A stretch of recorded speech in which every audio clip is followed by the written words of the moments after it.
How's it going, everyone? Today we're going to be doing a review over the Ride Warpig. So I'll give you a little backstory. I'm not a pro by any means. Actually, I hadn't ridden in 8 years up until I rode this bad boy.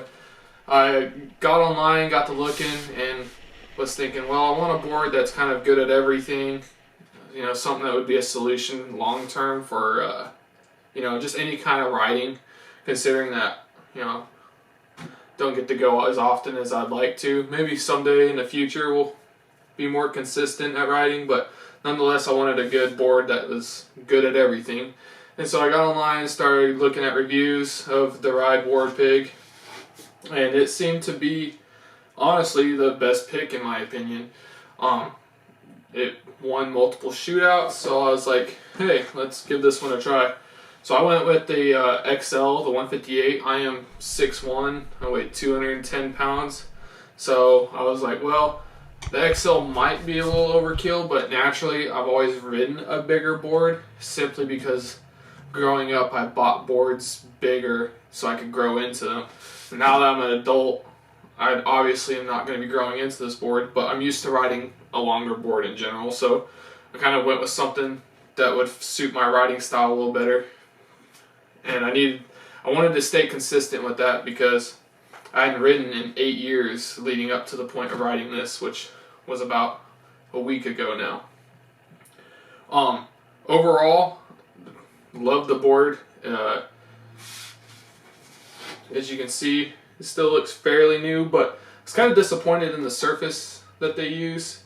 Ride did. It's supposed to be super durable. You're not supposed to need a pad to step on or anything like that, because the way the surface is, it's supposed to be grippy enough that you don't need anything like that, which is true. That rings true, but it's not that durable. I mean, as you guys can see, it's got some scratches on it, which I know is going to happen, but honestly I have boards 15 years older than this one that look better condition still than this one, and this one's got 5 days of riding on it, when some of my other boards have months of riding on them. So that's my only major complaint. Overall, it is slow edge to edge. It is a wide board, but that was what sold me on it. I wear a size 13, so I didn't want my toes hanging off. And granted, they hang off just a little bit, but nothing that's going to actually, you'd have to be laying it over as far as you possibly could in order to drag a toe or a heel. And I didn't run into that issue whatsoever. So overall, it was a good fit for me. It was a little difficult riding in the moguls, not gonna lie, just because of its length and its slow transition edge to edge due to its width. But towards the end of our trip, I got significantly better at getting edge to edge on it as I just got more comfortable with the board. Riding style though suited powder very well. We had one powder day, true powder day. There was a couple days we had fresh snow in the morning, and this thing rode like a dream through fresh snow.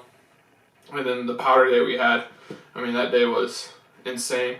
I did get some shudder at higher speeds, and a part of that too is because my stance was, we snowboard Wolf Creek, which has generally got powder even on non-powder days. You can find you some good unmolested snow.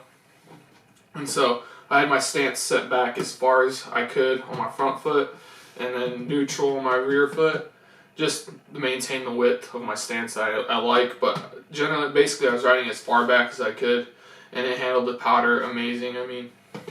Creeped. I rarely had to hike out of any situations. It kept its nose up, and with the amount of surface area with the XL, you stayed afloat easily. It is a flat, meaning that the board is flat. It doesn't have on a camber or rocker, but that, needless to say, it still has plenty of pop. I hit several little kickers here and there, finding jumps where I could, and it had a good amount of pop.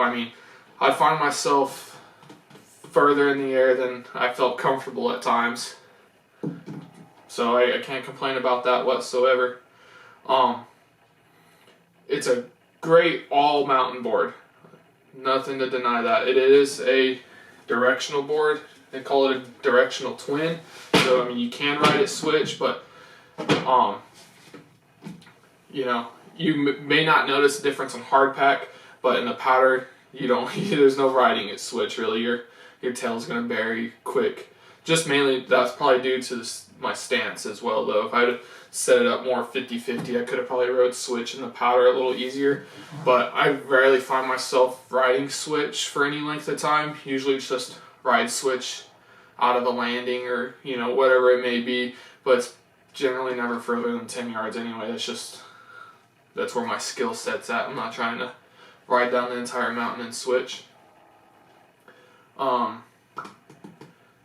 Overall, though, I would recommend this board to basically anybody, intermediate, beginner, expert. I think there's some fun to be had with it for anybody.